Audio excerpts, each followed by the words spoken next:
Hello everyone, welcome to my channel sociology classes Hindi. जैसे कि आप लोग जानते हैं कि डेली की तरह आज भी मल्टीपल चॉइस क्वेश्चन है या समाजशास्त्र से संबंधित कोई भी एग्ज़ाम हो, जैसे नेट, पीजीटी, जिस कोई भी एग्ज़ाम हो, एमए बीए कोई भी एग्ज़ाम हो, सबके लिए इम्पॉर्टेंट है। तो चलिए देर न करते हुए आज का क्वेश्चन देखते हैं। लेकिन जो लोग चैनल पर नए हो वो प्लीज़ चैनल को सब्सक्राइब कर दें और पसंद आए तो लाइक शेयर कमेंट भी करें। तो चलिए आज का पहला क्वेश्चन देखते हैं। आज का पहला क्वेश्चन है, निर्जात विज्ञान एथनोलॉजी के अंतर्गत किसका अध्ययन किया जाता है? ऑप्शन है मानव विकास, प्रजातियां तथा संस्कृतियां, भौतिक, संस्कृत, मानव जैविकी। तो किसका अध्ययन किया जाता है? तो इसमें राइट आंसर होगा ऑप्शन 2, प्रजातियां तथा संस्कृतियां। निर्जात विज्ञान एथनोलॉजी के अंतर्गत प्रजातियों तथा संस्कृतियों का अध्ययन किया जाता है।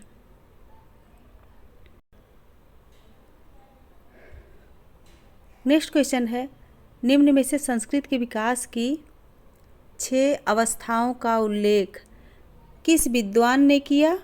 जैसे आदि पाषाण युग, पूरा पाषाण युग, नव पाषाण युग, ताम्र युग, कांस्य युग तथा लौह युग। किसने किया है 6 अवस्थाओं में? ऑप्शन देखते हैं, विल्स एवं हाइजर, रॉबर्ट वीरस्टीड, एस.सी. दुबे और हर्शकोविट्ज। किसने किया है? तो इसमें राइट आंसर बताइए। तो राइट आंसर होगा option 3, SC. Dubey. SC. Dubey ने 6 अवस्थाओं का उल्लेख किया है। संस्कृत के विकास की 6 अवस्थाओं का उल्लेख एस.सी. दुबे ने किया है।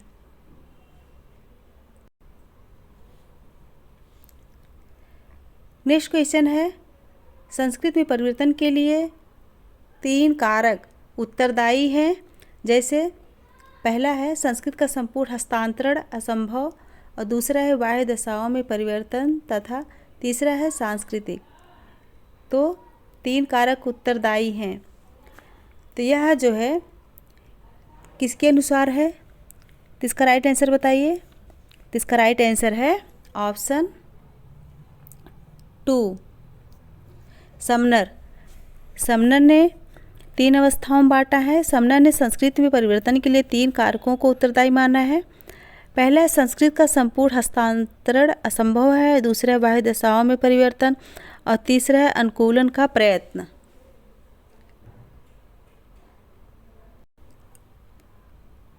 तो तीसरा क्या है? तीसरा है संस्कृत अनुकूलन का प्रयत्न।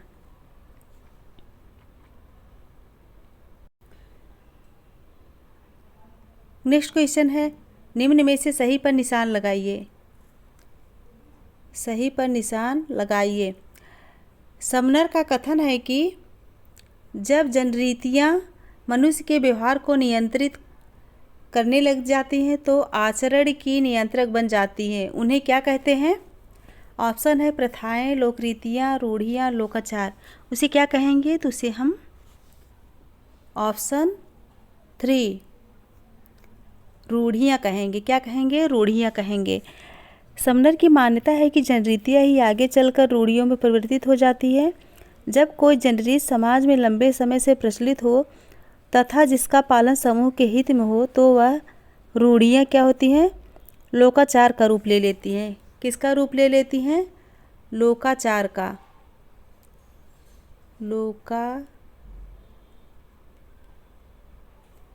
रूढ़ियाँ जो है लोकाचार का रूप ले लेती हैं।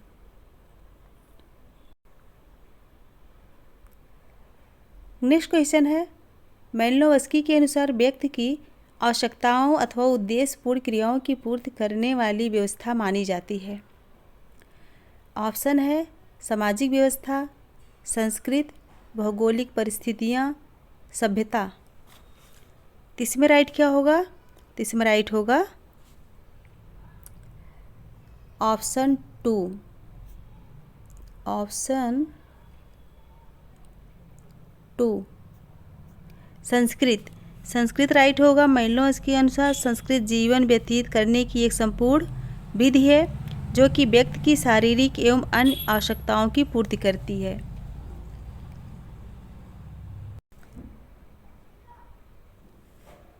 नेक्स्ट क्वेश्चन है, समाज एक सावयव के रूप में निम्न में से किसने परिभाषित किया है?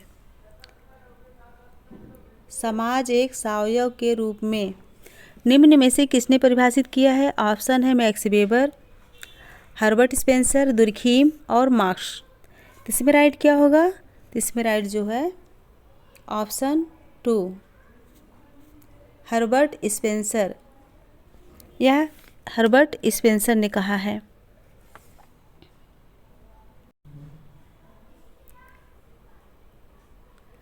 नेक्स्ट क्वेश्चन है, निम्नलिखित चार में से एक लक्षण सही नहीं है। उस उत्तर पर जो सही नहीं है निशान लगाइए। यानी कि समाज की विशेषता। ऑप्शन है सामान्य हित, सामान्य जीवनचर्या, सामान्य रहन सहन तथा पारस्परिक सहयोग, और नेक्स्ट है विचारपूर्वक स्थापना। तो कौन सा सही नहीं है? तो ऑप्शन 4 विचारपूर्वक स्थापना, यह सही नहीं है। बाकी सामान्य हित, सामान्य जीवनचर्या, सामान्य रहन सहन तथा पारस्परिक सहयोग ये सही है और ये सही नहीं है। समाज का सतत विकास होता है, न कि उसकी विचारपूर्वक स्थापना की जाती है। समाज व्यक्ति व्यक्ति के बीच पाए जाने वाले सामाजिक संबंधों की जटिल व्यवस्था है, जबकि एक समाज सामान्य जीवन में चेतन रूप से भाग लेने वाले व्यक्तियों का समूह होता है।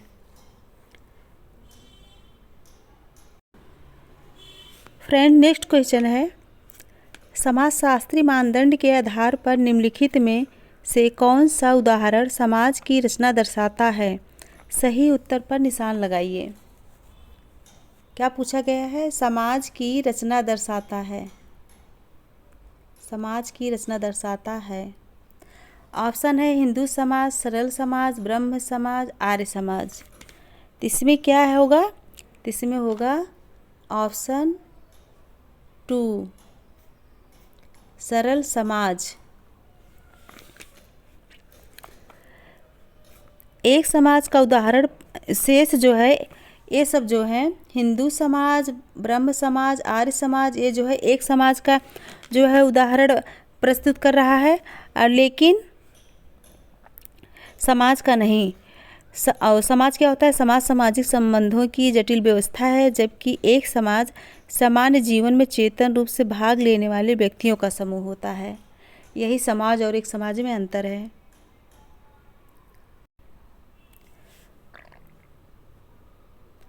नेक्स्ट क्वेश्चन है, समाजशास्त्री दृष्टिकोण से निम्नलिखित में से कौन सा उदाहरण समुदाय की रचना दर्शाता है? किसकी रचना दर्शाता है? समुदाय की। ऑप्शन है जेल, सेवा आश्रम, ग्राम, आवासीय समूह। इसमें राइट क्या होगा? इसमें राइट होगा सी ग्राम, ऑप्शन 3 ग्राम। समाजशास्त्र में किसी भी गांव, कस्बे, नगर, महानगर तथा देश को समुदाय माना जाता है, जबकि इन सभी समूहों के साथ एक निश्चित भौगोलिक क्षेत्र जुड़ा हुआ है, जो कि समुदाय का एक प्रमुख तत्व है। क्या है? ये समुदाय के एक प्रमुख तत्व है।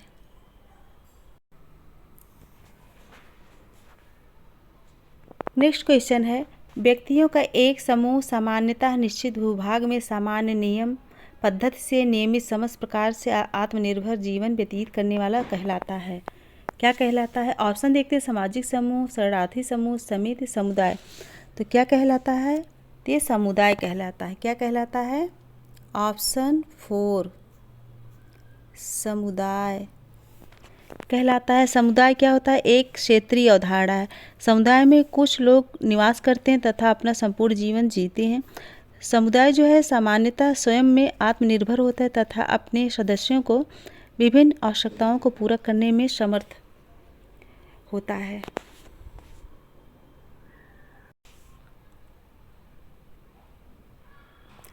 एक सामाजिक संस्था समाज की वह संरचना है जिसको सुस्थापित कार्यविधियों द्वारा व्यक्तियों की आवश्यकताओं की पूर्ति के लिए संगठित किया जाता है, किंतु दूसरी तरफ जब व्यक्ति सामाजिक नियमों की अवहेलना करता है तो दुर्खीम और मर्टन ने इस स्थिति को परिभाषित करते हैं। क्या कहा गया है? एक सामाजिक संस्था समाज की वह संरचना है जिसको सुस्थापित कार्यविधियों द्वारा व्यक्तियों की आवश्यकताओं की पूर्ति के लिए संगठित किया जाता है। किंतु दूसरी तरफ जब व्यक्ति सामाजिक नियमों की अवहेलना करता है तो दुर्खीम और मर्टन ने इस स्थिति को क्या कहा है? ऑप्शन है सामाजिक अप्रतिमानता, सामाजिक व्यवधान, सामाजिक संतुलन, सामाजिक विघटन। इसमें राइट आंसर क्या होगा? तो इसमें राइट आंसर होगा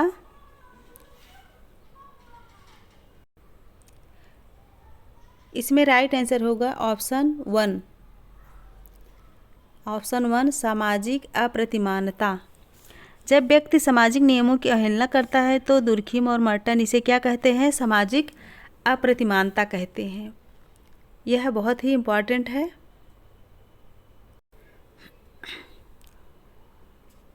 नेक्स्ट क्वेश्चन है, सांस्कृतिक पिछड़ा वह तनाव है जो संस्कृति के तीव्र और असमान गति से परिवर्तित होने वाले दो परस्पर संबंध भागों में विद्यमान होता है।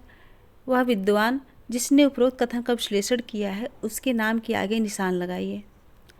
तो ऑप्शन देखते हैं, हाबहाउस, मैक्स वेबर, आगबन और निमकाफ, दुर्खीम। तो इसमें राइट क्या होगा? तो राइट आंसर बताइए।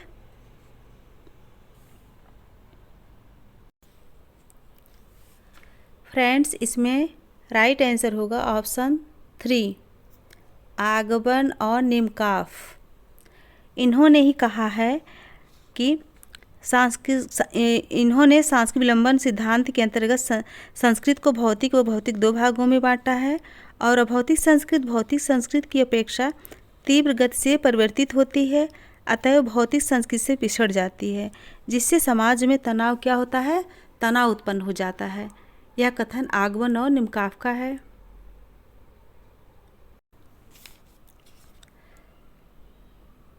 नेक्स्ट क्वेश्चन है, समाज उन मानवीय संबंधों की पूर्ण जटिलता के रूप में परिभाषित किया जा सकता है जो साधन और साध्य, क्या पूछा गया है? जो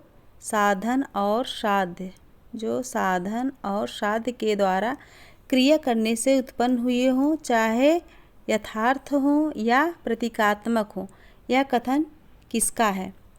ऑप्शन है टालकाट पार्सन्स, राइट, डेविस, जिन्सवर्थ। यह कथन किसका है? तो यह कथन जो है ऑप्शन 1 टालकाट पार्सन्स का है। यह कथन टालकाट पार्सन्स का है और पार्सन्स ने यह महत्वपूर्ण परिभाषा जो है अपनी पुस्तक जो है इंकली पार्सन्स यह परिभाषा यह जो है किस पुस्तक में किए हैं? पार्सन्स ने इसे इंक्लोपीडिया ऑफ सोशल साइंसेज में समाज की इस परिभाषा का उल्लेख किए हैं। किस पुस्तक में? इंक्लोपीडिया ऑफ सोशल साइंसेज में। लिख लीजिएगा। नेक्स्ट क्वेश्चन है, समाज सामाजिक संबंधों के विषय में है। संबंधों के इस जाल को हम समाज कहते हैं। यह कथन निम्न में से किस पुस्तक से लिया गया है?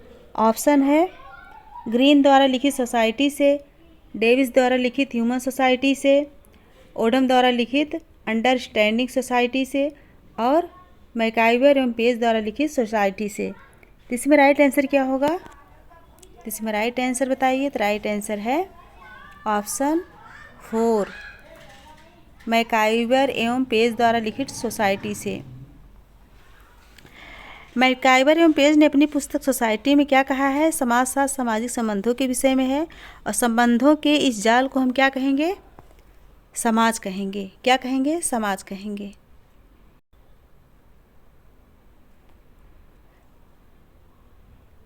नेक्स्ट क्वेश्चन है, हम साध्य अथवा लक्ष्य की अपेक्षा प्रकार शब्द का प्रयोग इसलिए करते हैं क्योंकि सामान्यतः सामाजिक प्रघटना उस लाभप्रद परिणाम की अपेक्षा प्रतीक्षा में अग्रिम रूप में विद्यमान नहीं होते हैं जिन्हें वह उत्पन्न करते हैं। समाजशास्त्रियों की राय है कि इस परिभाषा के माध्यम से प्रकारात्मक उपागम को स्वीकार कर सामाजिक प्रघटना का विश्लेषण किया जाने लगा।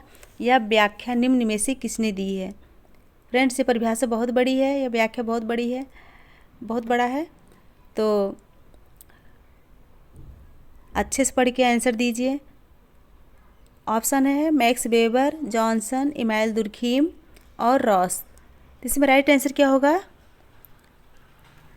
तो इसमें राइट आंसर होगा ऑप्शन 3 इमाइल दुर्खीम। यह व्याख्या जो है इमाइल दुर्खीम के अनुसार है, बहुत ही इम्पॉर्टेंट है, कंफ्यूज मत होइएगा, ये इमाइल दुर्खीम का ही है, यह इमाइल दुर्खीम का ही है। नेक्स्ट क्वेश्चन है, अपने समूह से अन्य कोई समूह जो व्यक्ति के व्यवहार को प्रभावित करता है वह समूह कहलाता है। अपने समूह से अन्य कोई समूह जो व्यक्ति के व्यवहार को प्रभावित करता है वह समूह क्या कहलाता है? ऑप्शन है अंतः समूह, बाह्य समूह, संदर्भ समूह, प्राथमिक समूह। तो उसे हम क्या कहेंगे? आंसर बताइए। उसे हम क्या कहेंगे? उसे हम संदर्भ समूह कहेंगे। क्या कहेंगे? संदर्भ समूह कहेंगे। ऑप्शन थर्ड, ऑप्शन थर्ड संदर्भ समूह कहेंगे। मर्टन ने उस समूह को संदर्भ समूह माना है जिसका कोई सदस्य तो नहीं है किंतु सदस्य बनने की आकांक्षा रखता है। यह आकांक्षा उसकी मनोवृत्तियों, मूल्यांकनों तथा व्यवहार को प्रभावित करती है। यह मर्टन ने कहा है। नेक्स्ट क्वेश्चन है, किस समूह से हम मान्यता, निष्ठा और सहायता की अपेक्षा करते हैं? किस समूह से हम मान्यता, निष्ठा और सहायता की अपेक्षा करते हैं? ऑप्शन है अंतः समूह, प्रकार्यात्मक समूह, औपचारिक समूह, गैसल सॉफ्ट। किस समूह से करते हैं? तो ऑप्शन होगा, कौन सा राइट होगा ऑप्शन? ऑप्शन 1, ऑप्शन 1 अंतः समूह।